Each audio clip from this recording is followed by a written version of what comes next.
Hello. Before we get started, I want to say that there will be spoilers in this video for basically the whole of the Shin Megami Tensei slash Persona game franchise, so be wary if you haven't played any of them. Now, I'm actually kind of rare as a Persona fan because my journey with the game franchise started with Persona 3 Portable, of all things, back in 2008, and back then I really only played the FMC route. This means that my initial impression of the game is that it is a visual novel with the gameplay being in that classic 3D model, and that you can always choose between the male and female protagonist. That being said, since then I've played Persona 4 Golden, Persona 5 Royal, Persona 3 Reload, multiple times at that, and a little bit of some other games as well within the franchise. This obviously colors what I want to see in a Persona game, so be warned, opinions will be had in this video. This video is going to have some sections based on what I want to see. We're going to have what I want to see from the protagonist, what I want to see from the social link slash party members, what I want to see from the story itself, and what I want to see from the battle system. Persona.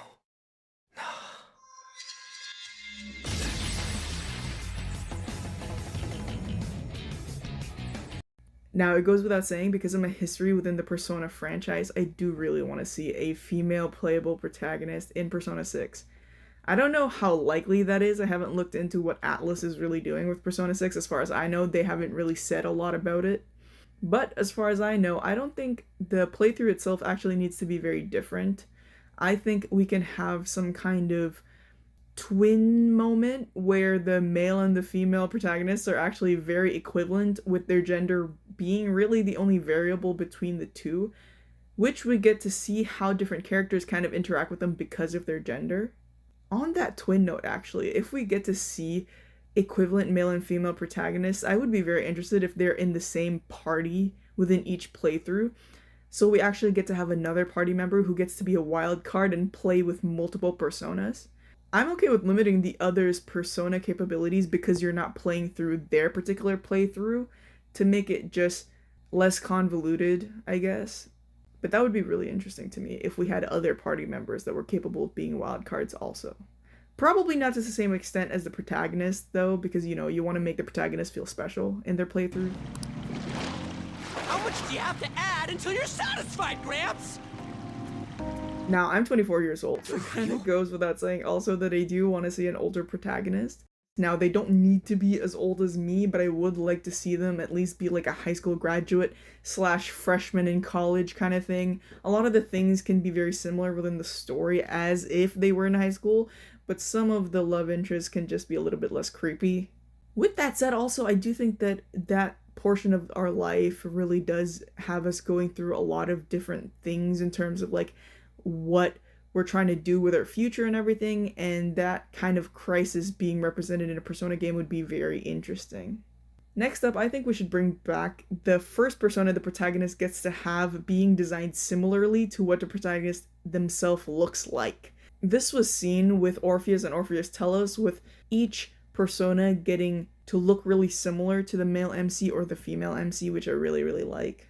I also like the idea with your initial persona and your awakened persona essentially being kind of the same, but kind of just upgraded, like with Orpheus and Orpheus Telos and Izanagi no Okami.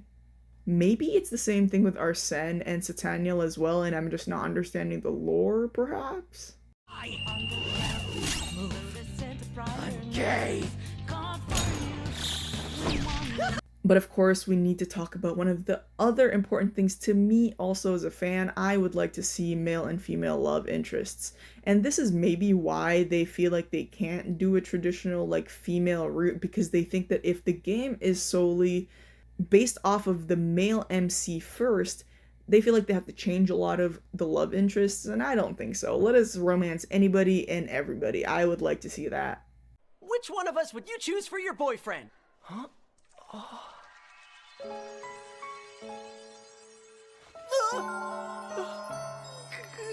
What I don't mind, though, is the characters having kind of a set sexuality, kind of like in Fire Emblem Three Houses.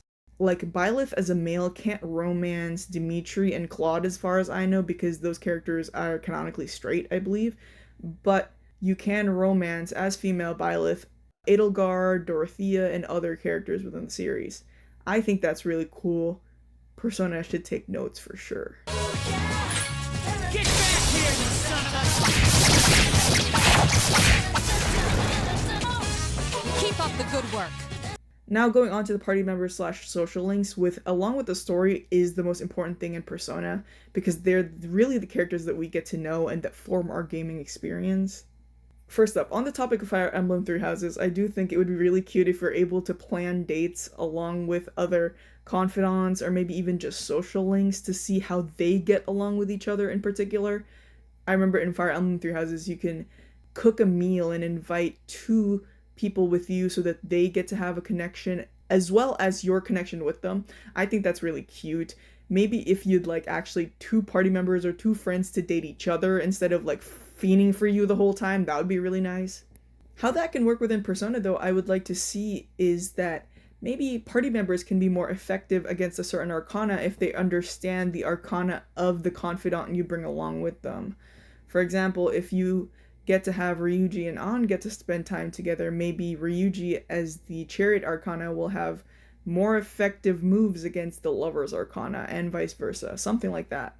We can also bring in like the jazz club, the darts, and the billiards that you get to do in Persona 5 Royal, maybe even two party members going on like this little date with you will get them to have better moves or maybe even equivalent moves to each other. Like if you want to have Matarkaja or something on a different party member, then you can have that happen. This is because I really want to see different characters also get a deeper understanding of the arcanas and personas within the universe itself. I feel like often because we have the Velvet Room as a protagonist, we get to understand this deep lore and our party members are kind of just sitting there with their persona, just hitting things. I kind of want to see them get that understanding too. With Persona 3 Reload, there are also those linked episodes, so we can have linked episodes maybe between the two or whoever you bring along with you on these little dates. Maybe they can get to know each other. We see that in Fire Emblem Three Houses as well. There are links within each other. And in Persona 3 Reload, there are those little linked episodes where we get to see more of characters. That would be really nice.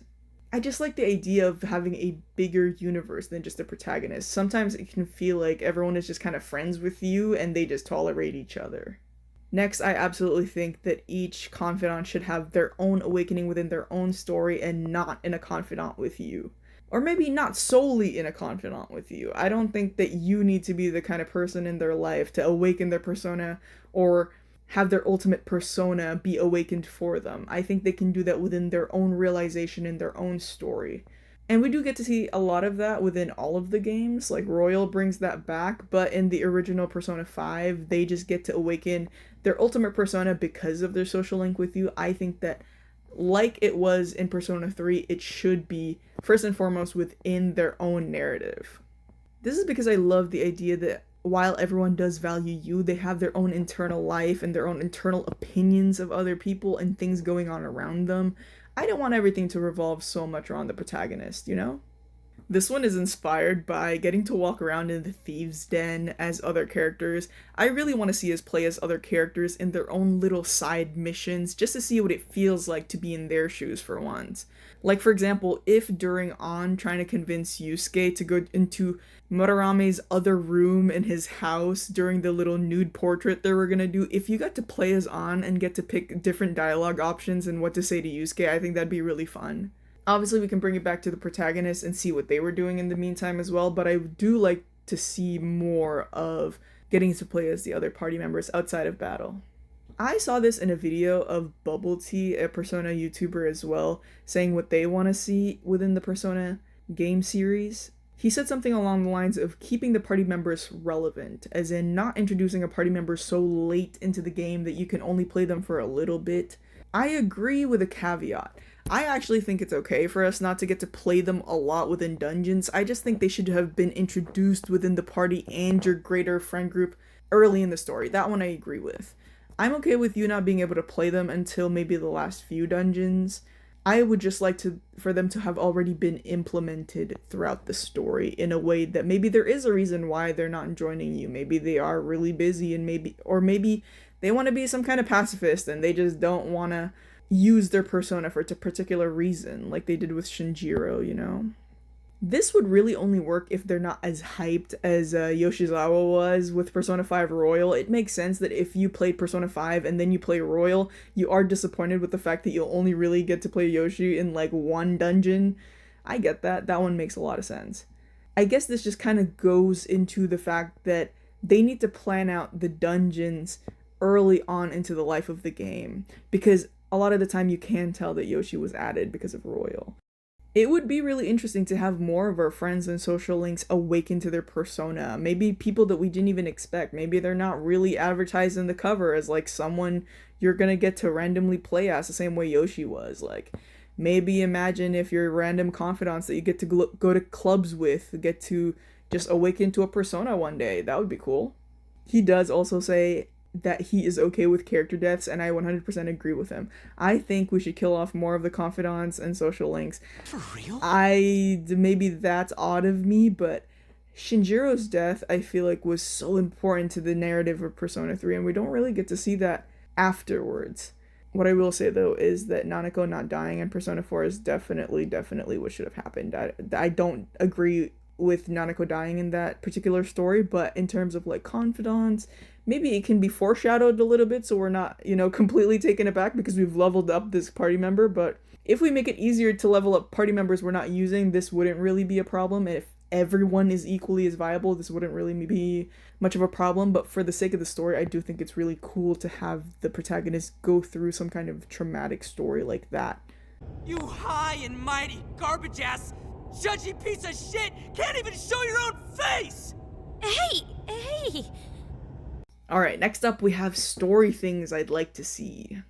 I could make a whole nother video on this, honestly. There's so many story things, confidants, even ideas for personas that I want to see, but in terms of Persona 6 and just things that we've seen within the franchise, these are some things I want to see.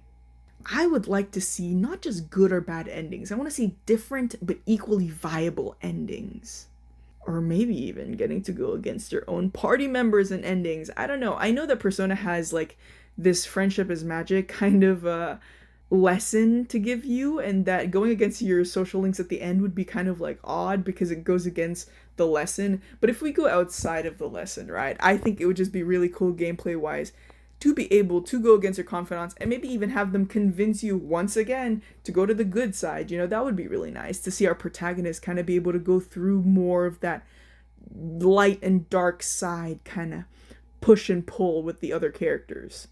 An example I thought of, and it's really not that good of an example, is what if you were just able to work with Maruki? What if you did get to agree with him that maybe sometimes it is okay for people to kind of enter their own kind of delusional mind world, and you told him, okay, maybe for therapeutic purposes, it's okay if Yoshi gets to meet with Sumire for a little bit so she can have a little bit more closure, and then we get to work on other therapeutic methods, I'm not necessarily saying that maybe we should have had everyone be in Maruki's world, but maybe some people could benefit from seeing their ideal life come true a little bit more than others, That would be like, I think what I would go with if I was actually in the universe of the game. Maybe that's a little too complicated, I don't know. I just like to see different endings, different ways of approaching the game. Welcome back. Because I love Persona 3 and it's my first game in the series, I do love the idea of keeping the dorms. I think that the next game should revolve around a dorm also. Maybe I'm influenced because I'm playing Persona 3 Reload right now after replaying Persona 3 Portable, and I realized that in the older games, very often in the dorms, the characters would be kind of scattered around. A lot of the time, some people would be on the second floor, the third floor. Very often, Fuka and Mitsuru would be in the lounge because you do need them for Tartarus. But in Persona 3 Reload, almost every night, everyone is huddled around the lounge. And what that tells me is that the developers noticed that we are more connected to these people when we see them kind of interact with each other and when we can talk to them every night when we come back from the dorm. And maybe it's because of my emotional attachment to Persona 3. I love that idea. I love the idea of the characters living in the dorm, them getting to see each other, like that scene with Shinjiro cooking for everybody. I love seeing that. I think that would be amazing if we got to live with our confidants and friends even if not all of them get to be party members, even if some of them maybe just know about the Persona world and they're just supportive, like a Mishima kind of character, they can live with us, that's fine. I mean, we know what housing is looking like recently, right? So maybe that's good that we can be living with multiple people. That'd be nice for rent. This one is a really interesting one. I would like to see us using our persona outside of battle. I don't know what that would really look like, and I'm kind of just spitballing here, but the idea of you getting to go to like your track meet and maybe you're near the finish line and you can't push yourself to do it, and then your persona comes out of your body and motivates you to do it. It would be really nice because it kind of shows your relationship with your inner self. It shows your relationship with your own persona, which is so interesting. You know, some kind of internal monologue between you and yourself, you motivating yourself. That would be really nice. I know that in a lot of the games, the personas kind of exist in their own world outside of the regular world within people, but once you awaken your persona, I don't see why you couldn't randomly see it in your everyday life, right? And it couldn't help you in your everyday life. Maybe they can be a shoulder to cry on once one of your confidants die, like I said earlier in the, video, so that would be nice. Another kind of callback to Persona 3, I love the idea of being possessed by another person's persona or shadow, like Thanatos with us in Persona 3. I think that would be a really good way to kind of explore trauma as a theme within the games, because imagine if you're traumatized by your parents. Maybe they weren't very good parents, maybe they left you, I don't know. And their persona / shadow, or maybe your idea of their persona or shadow haunts you almost. Like, it can't be within battle because that's going to get really fucking annoying if you can't do certain things with personas because you're getting corrupted. But within the narrative, it would be really nice if randomly, you're struggling and you get haunted by other people's shadows and personas. I think that would be really cool.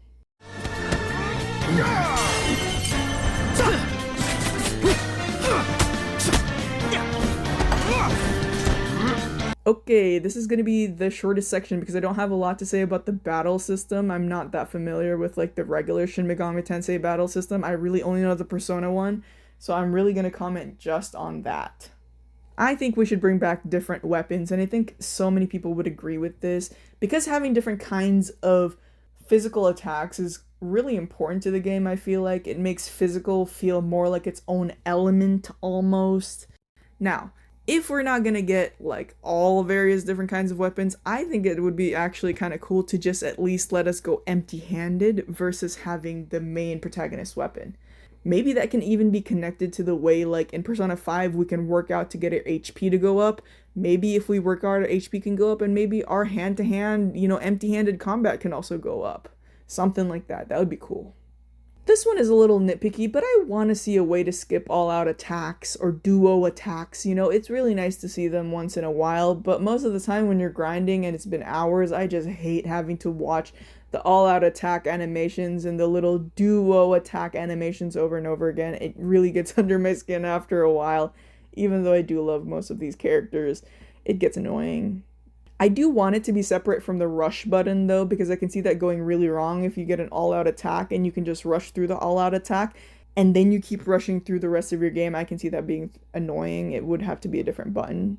This one is more of just a keep, and I do think they're going to keep this in the future series, but I would like to keep the non-insta-kill dark and light moves because Koga and Eiga, I think they're called, they're so good because having a light and dark weakness to bosses and then you just having to spam insta-kills, which usually miss, is so damn annoying. And usually because in the earlier parts of the stories too, some bosses may have a dark or light weakness, but they're not going to get hit with an insta-kill, so it's like having that as an option would be really nice as well. And so that maybe you can even get hit with weaknesses more often, because insta-kills, as much as they're really annoying when they kill you, more often than not do miss. So having even shadows themselves have different attacks that are just light and dark would be really nice also, just like it's its own element. Now this one arguably is in every game, I suppose, but I really would love to keep the hard as fuck bosses. The bosses that are just there to test your limitations, and they don't need to be in the Velvet Room. Like, I don't need it to be Elizabeth or Margaret or the twins or whatever, Lavenza, to be the hardest fuck bosses. I kind of want them to be within the narrative of the game.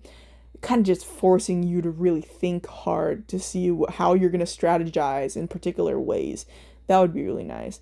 Playing Persona 3 Reload on Merciless, even without using DLC personas or anything, to an experienced player, it is quite, I guess, easy, even compared to Persona 3 Portable or anything like that. It has gotten easier throughout the years, and maybe that's because I've been playing it since I was literally, like 8 years old? I think I said 2008 earlier. I've been playing it since 2009. Sorry. I was 8 years old when I started playing it. Maybe that's why it's getting easier, but I would like to see the really difficult bosses. And keeping them difficult even when they have a weakness. Because very often when bosses have weaknesses, they do just get easier. This does mean that I think we should be able to redo specific battles and not have to restart within the very beginning of your last save, just because, time is gold, and even though I love the idea of being challenged by bosses, sometimes I'm like, do I really want to get challenged? Because if I die, then I just get to have to redo from my last save. This does mean that we need to have more flexibility within the difficulty options. Which relates to my last point about the battle system. We really need some more flexible difficulty levels.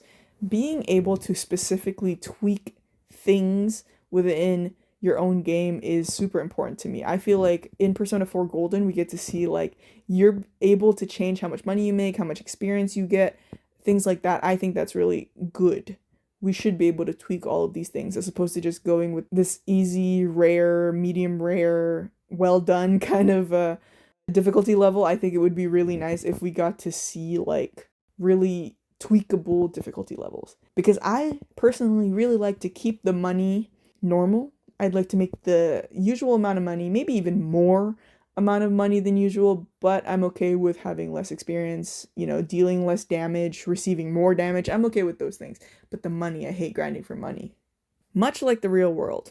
That being said, it kind of goes against the last point I just made. I do want to see some kind of, like, honor mode like there is in Baldur's Gate, where if you die, you actually just have to restart the whole playthrough. That would be kind of nice too. If you're kind of putting in, like, a challenge run difficulty within the game, that would be really cool also. I would like to actually give it a try if that were the case. Checkmate.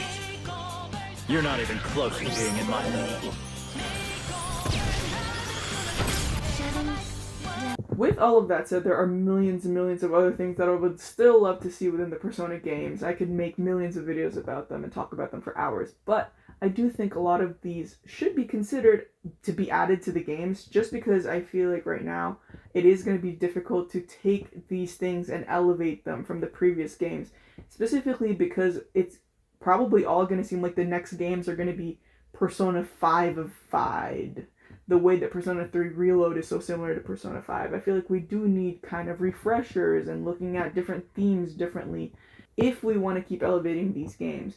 And with that said, I'm really not a game developer, or anything like that, so maybe I'll do more research to see what people online really think and what is capable and possible within, I guess, coding in itself. I don't know how possible a lot of what I'm saying is within the game, but right now I'm kind of just spitballing as to what would be cool to see.